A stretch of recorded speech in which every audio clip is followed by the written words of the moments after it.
días, vamos a dar inicio a la clase del día de hoy del curso de Historia del Perú. Vamos a seguir la secuencia de la clase pasada que habíamos visto, pues, economía colonial, segunda parte. El día de hoy vamos a ver sobre la sociedad en el virreinato peruano.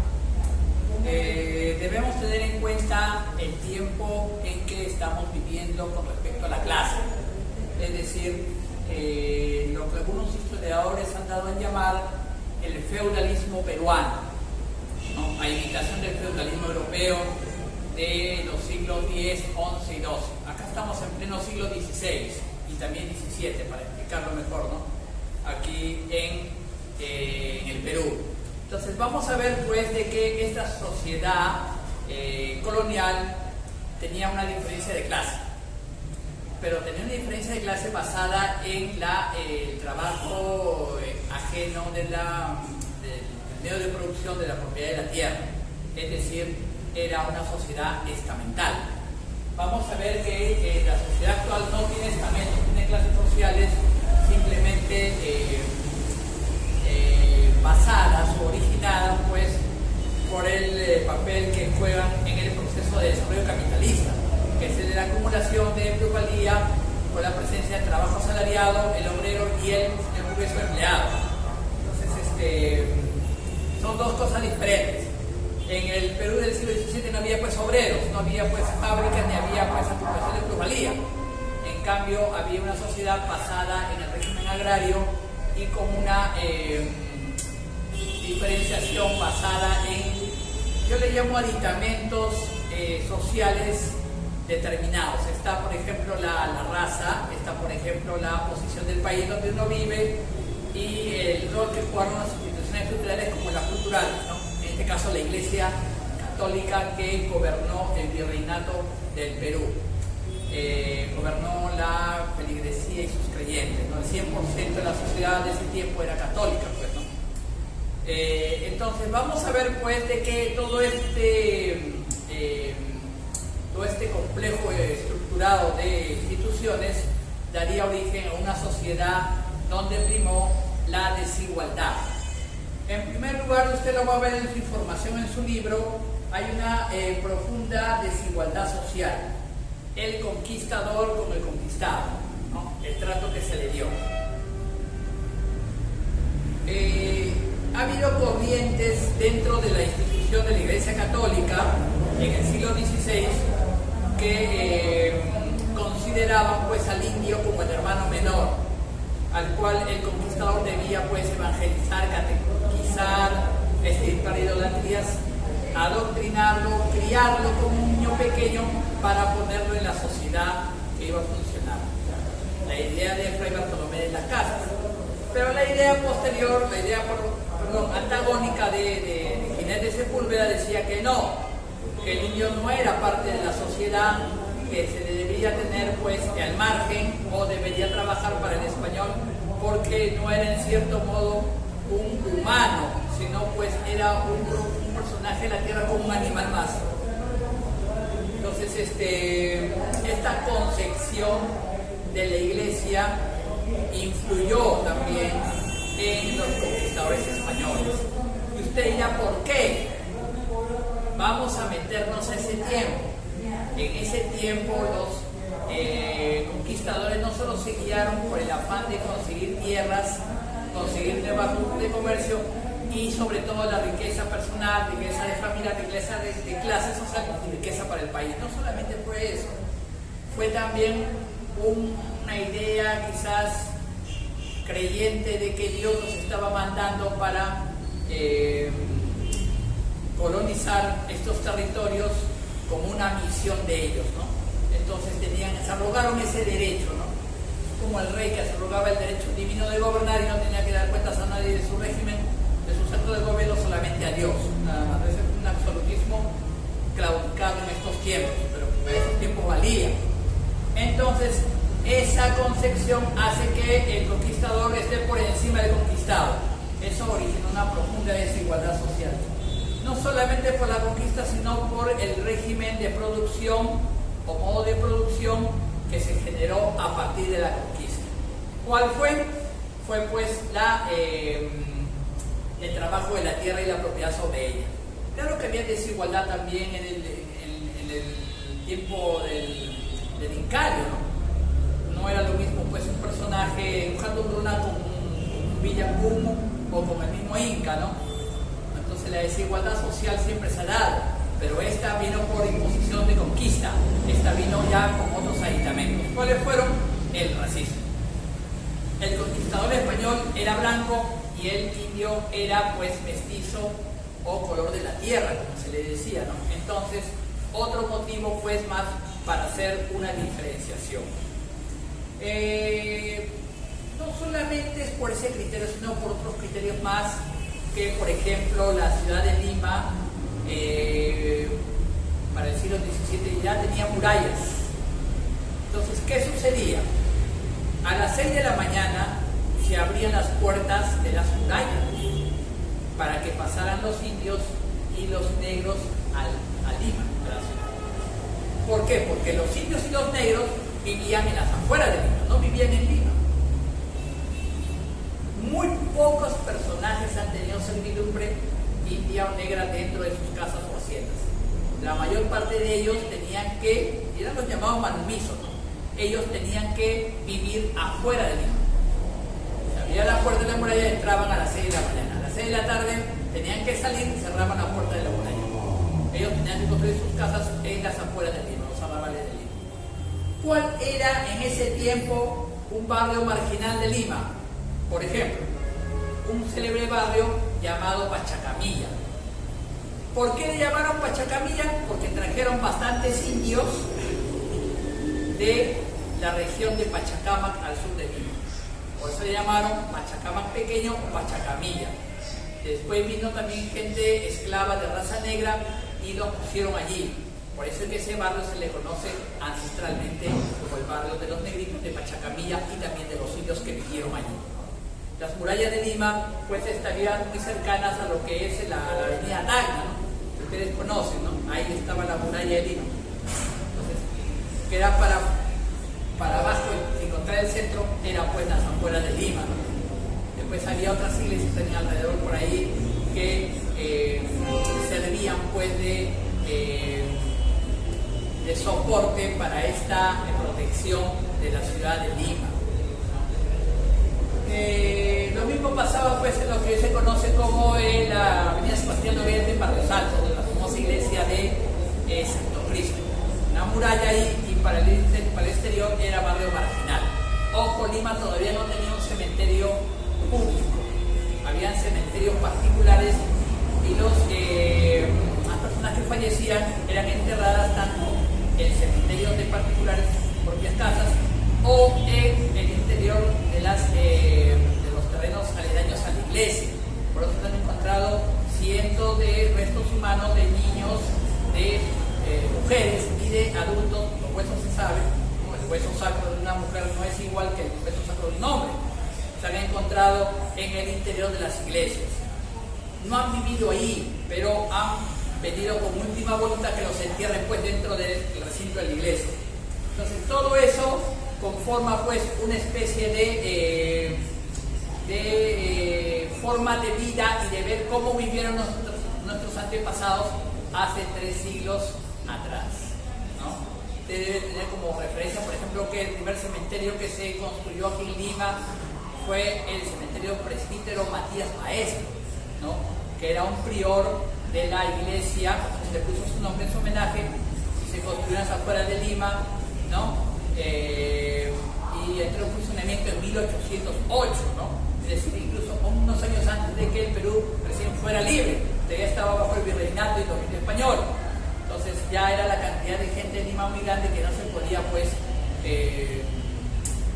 enterrar en cementerios particulares propios de cada casa, hacienda o dentro de la iglesia. Entonces vamos a ver pues de que también otro elemento se une a esta desigualdad. No solamente es la raza y el hecho de ser pues conquistador y conquistado, también está pues el hecho de ser español uno y el otro ser residente aquí en el Perú.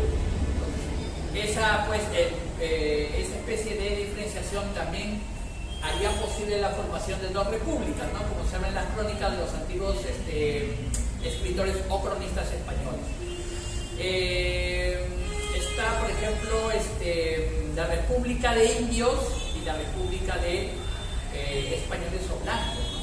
A la cual hace referencia pues Pedro César León, Juan Díaz de San Miguel, ¿no? Y otros cronistas de aquel tiempo, ¿no? Betanzos también le explica en su crónica, y Guzmán Porba en su famosa nueva crónica y buen gobierno lo hace explicar bien, ¿no? Inclusive con gráficos, ¿no? La diferencia entre un peninsular, chapetón o español contra un indígena y un nativo del Perú. Pero con el correr del tiempo pues habría ese proceso que conocemos con el nombre de mestizaje. ¿Qué era el mestizaje? Era en términos de raza, el mestizaje cultural también, en términos de raza era la unión de un español con un indígena. El ejemplo más patético y claro fue de Francisco Pizarro. Él se casa con una descendiente de Guaynacaba, ¿no? Una de las hermanas de Atahualpa. Se casa con ella y tiene pues llegó a tener 2 hijos con ella. Gonzalo Pizarro, su hermano, se enamoró de una de las hijas de Pizarro, ¿no? Por eso ponen en las crónicas y nosotros debemos qué tal tío, ¿no? Gonzalo Pizarro. Hernando Pizarro también se enamoró de ella misma, ¿no? Y al final se casaría con ella, pese a que Hernando Pizarro estaba en la cárcel en España, ¿no? Por haber dado muerte tanto a Almagro como al primer encomendador que vino al Perú, don Cristóbal Vaca de Castro. Esto lo vimos en la clase de las guerras civiles, ¿no? Como para dar a entenderles jóvenes en este momento de que esa unión pues haría pues o dar origen a lo que se conformaría como el grupo o raza o estamento criollo. Estamos hablando del español, estamos hablando del indio, ¿no? Indio, ahí está, de esta unión nace pues, ¿quién? Nace el criollo. No solamente por raza, no solo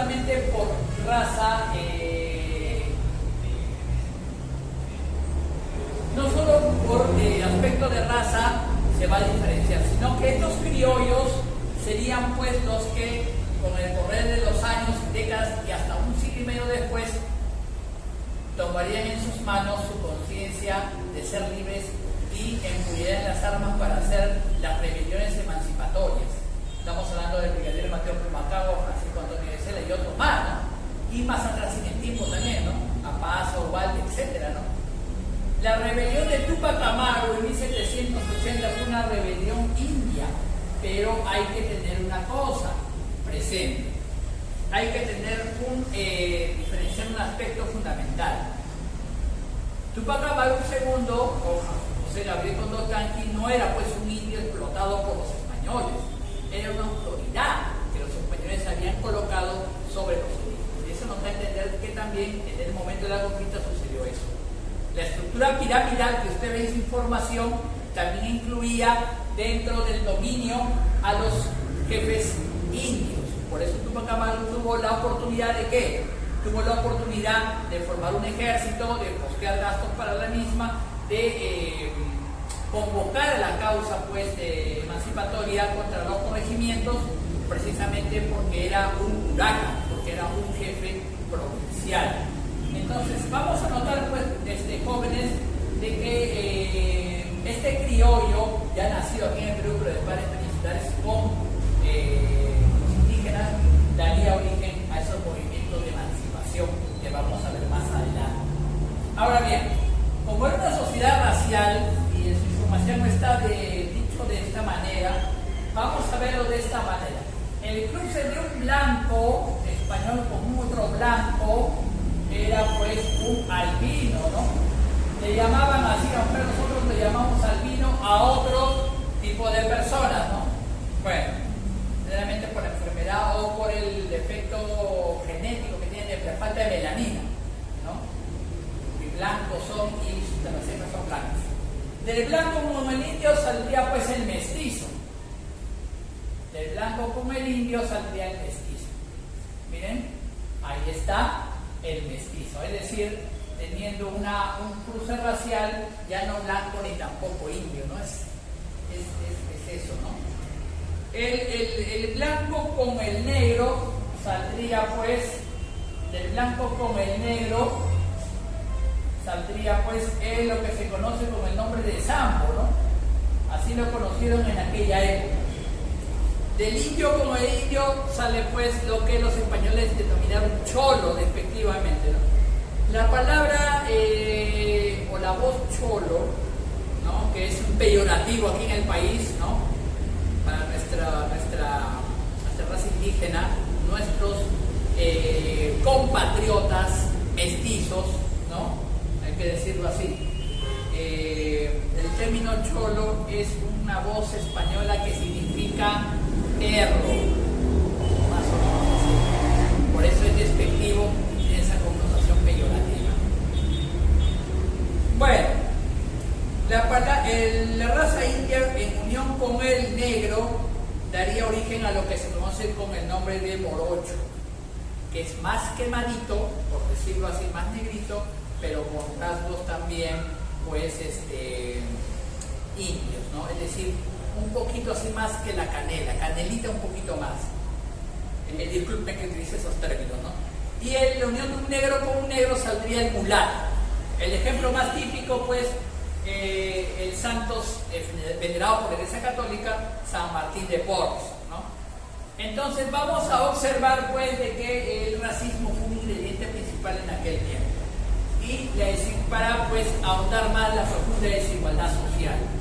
En la pirámide que usted ve en su información también va a notar cómo la clase alta, media y baja, pues, dividió, atravesó toda la sociedad peruana de ese tiempo virreinal, por supuesto. Y por último, los esclavos, ¿no? El indígena, el indio peruano de aquel tiempo, pues, también estuvo en condición de esclavo, ¿no? También estuvo en condición de tributador y empleado como burro de carga en el trabajo. Entonces vamos a ver, pues, de que por más sentimiento de querer adoctrinarlo en la iglesia, de hacerle creer la fe, al final se impuso, pues, el dominio de clase y quedó ahí, ¿no? El tributo se abolió en 1821 con San Martín, aunque eso fue, quizás en algunas partes de nuestro país, fue solamente de nombre, ¿no? Porque quizás hasta Castilla, en 1850 se acabó el tributo, ¿no? Hubo hacendados que lo llevaron hasta su término hasta el comienzos del siglo XX. Imagínense, qué barbaridad. Bueno, vamos a ver, pues, de que en el apartado de su información también se habla de la mujer, ¿no? La mujer española y criolla, ¿no? Y de las costumbres alrededor de ella, ¿no? La mayoría de edad en aquel tiempo era como se le daría para años posteriores a partir de los 21 años. A partir de los 21 años de edad, en ese tiempo en la lengua colonial, usted era una persona adulta. Antes de esa edad usted no lo era. Y existían costumbres, pues, muy típicas y muy características, entre comillas, de aquella época. No me vienen a la mente varias, pero me recuerdo uno, por ejemplo, ¿no? Y se han mantenido casi hasta 1920, 30 quizás, ¿no? Imagínense. Es esto, miren. Ahora que estamos hablando de las clases sociales, las personas, el papel de la mujer y de la sociedad de aquel tiempo. Si el jovencito español, o quizás, ¿no? Criollo, se sentía, pues, atraído o enamorado de una de las damitas jovencitas de aquel lugar, ¿no? Entonces, quizás usted diría, pues, le invitaría a salir, ¿no? Pero en ese tiempo las salidas, entre comillas, no eran como ahora, pues.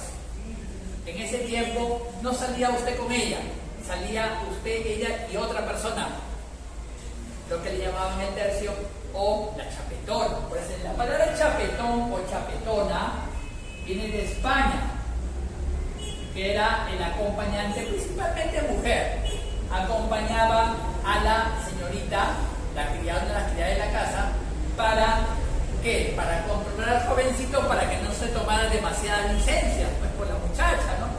Para que la cuidara. Los tres se sentaban en la banca. Entonces ella al lado de la señorita, pues, y el joven ahí observando, ¿no? Entonces, esas costumbres jóvenes ha tenido arraigo en el virreinato peruano, ha tenido arraigo en Europa. Como les digo, hasta el siglo XX, quizás los primeros 20 años, así, ya fue desapareciendo, ¿no? A esto también se le llama el tercio, el mal tercio, ¿no? Le llamaron un tiempo, ¿no? Esas costumbres de tipo, pues, marital o premaritales de la sociedad antigua, ¿no? De la sociedad colonial. Bueno, entonces vamos a observar, pues, que existía, pues, una mujer, como esa información, soltera, una mujer casada y otra mujer religiosa, ¿no? Algunos dicen que una sola persona, la mujer religiosa y casada podía darse, ¿no? Religiosa, ¿no? Imagínense la regimentación cultural y espiritual de cada persona y de cada familia en aquel tiempo, ¿no?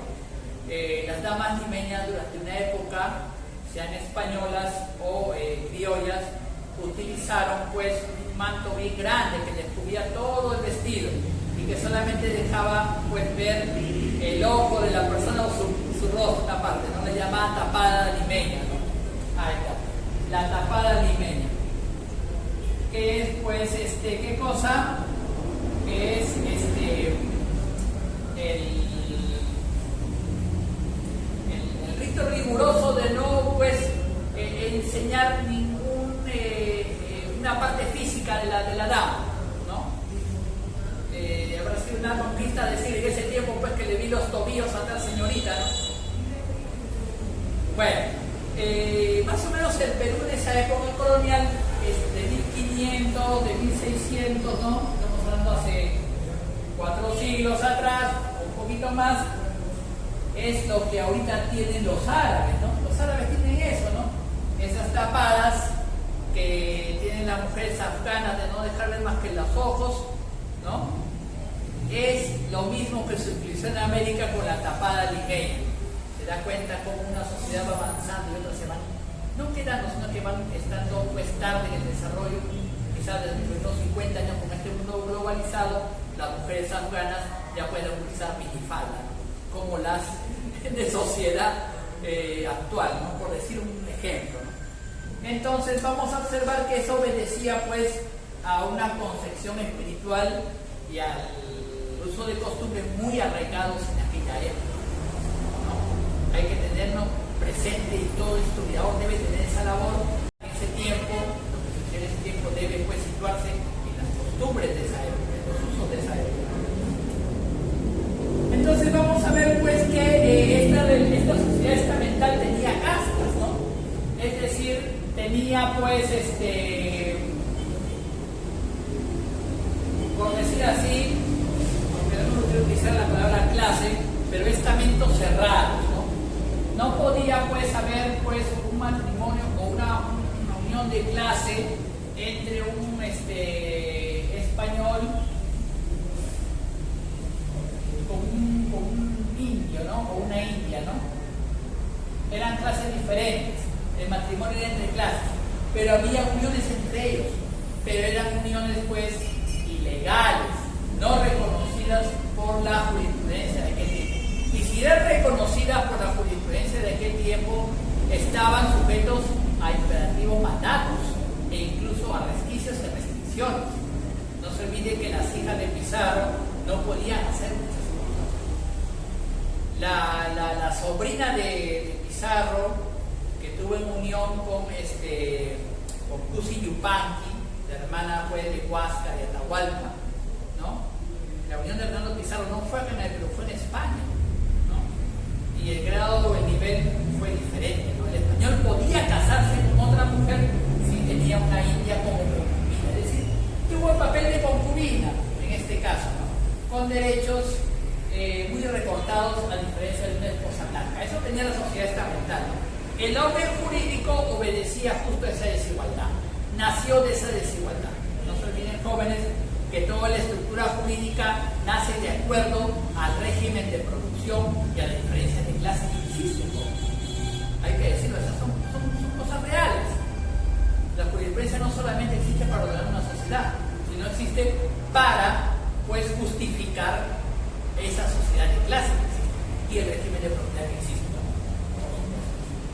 Entonces, vamos a observar, pues, de que esta sociedad estamental, con imitación de la sociedad estamental dividida en compartimentos, como lo tiene hoy día la India, ¿no?, de castas heredada del feudalismo europeo, ¿no? Entonces, eso daría origen después a grupos superiores e inferiores dentro de la sociedad peruana, ¿no? Aquí en su información se explica cómo son las castas, hay 6 de ellas y su significación, sus características, ¿no? Entonces, vamos a ver que esta sociedad, pues, del virreinato peruano tuvo esa connotación, tuvo ese sentido, ¿no? Y eso redundaría en la producción, redundaría en el desarrollo cultural. También influyó mucho en el desarrollo cultural, ¿no? Entonces, jóvenes, yo les pido como pequeña tarea a ustedes, aparte de los que están acá haciendo las actividades que les han enseñado muchas, le pediría a usted que usted me haga en una, puede ser media hoja, 3/4 de hoja, lo presenta, por favor, cuál fue el rol o el papel, ¿no? El rol o el papel que jugó la Iglesia Católica en esta sociedad desigual. No se olvide que la Iglesia Católica en aquel tiempo, y vamos a hacer una clase sobre la Iglesia en la colonia, la Iglesia Católica, pues, era el 100% de la vida espiritual del Perú.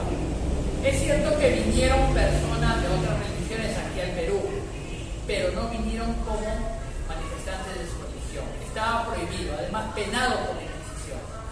El famoso personaje Mateo Salado, que murió ajusticiado por la Inquisición, pues aquí en Lima,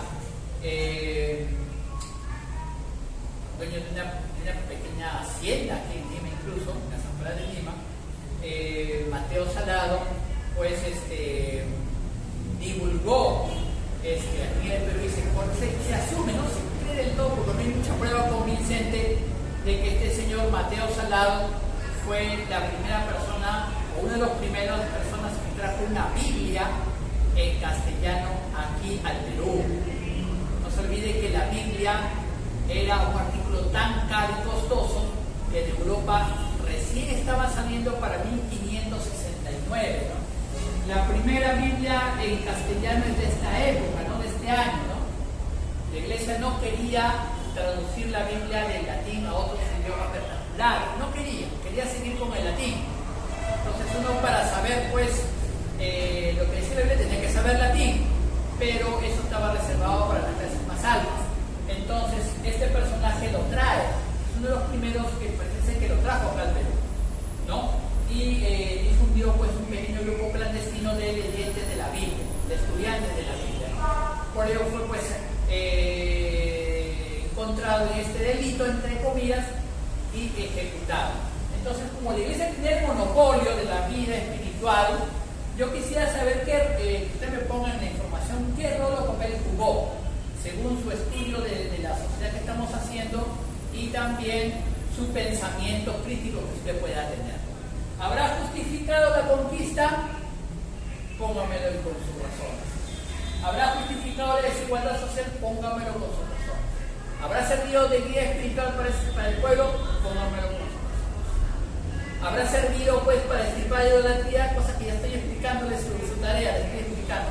Póngalo también con algo de sus razones, ¿no? Entonces, o quizás hizo un mestizaje también, o una simbiosis cultural, o un sincretismo con las ideas, o prácticas del incario, ¿no? Consideradas paganas. Póngalo también en su, pues, escrito allí, dando las pautas en la estructura para que usted pueda hacerlo. Y si usted lo pone como crítico, no hay problema, ¿no? No hay ningún problema, ¿no? Lo importante aquí es que sepamos